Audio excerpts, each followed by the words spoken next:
Amawulire ga Maama Mbabazi okulangirira nga bw'agenda okwesimbawo agafulumye ku makya ga leero gajjemu bannabyabufuzi n'ebitongole by'obwannakyewa ebigambo eby'enjawulo.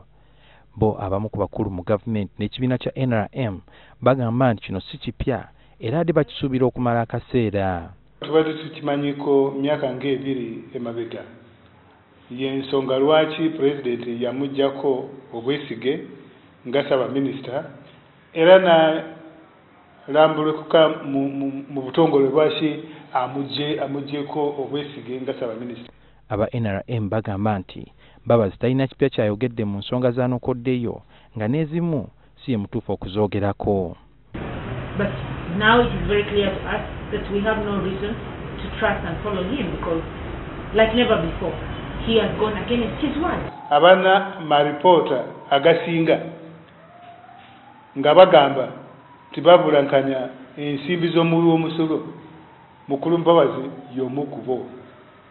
Temangalo ekyali fresh ekyali ku meza ripooti ekyali mu parliament kyogamu ekyali mu parliament. Bo ab'ebitongole by'obwannakyewa bagamba nti okulangirira kwa Mbabazi tekusaana kubuguumiriza abantu ne beerabira ensonga ennyingi eziruma eggwanga. Tetusobola kubeeraawo ng'obudde tubusipendinga ku musajja ono ya-announcinze omusajja ono yakoze ati. Kuba ebyo ebintu bitta institutions oba bitta ebitongole bya gavumenti ebyandibadde bituyamba. Abaka ba Parliament aba NRM n'abagivuganya baliko bye boogedde ku Mbabazi. Ajavuganye baanakyusa abanaasigala nga tuwagira ekyo President Museveni nti abafuka furaba yaffe naffe wetuli. So yanamanya kya ekyokukola. Competition nungi mu kibiina n'ate olusi nti tuleke twabulizaamu. You first wait until the pain reaches you, then you cry loudest. So I still think his candidature is in bad faith, because if he were in the position of the Prime Minister, he wouldn't have thought of contesting.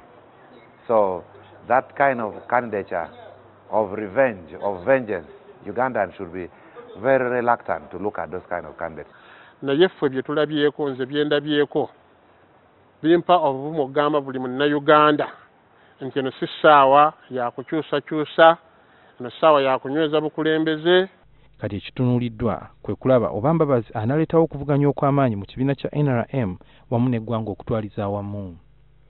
Suhail Mugabi, NTV, Akawungezi.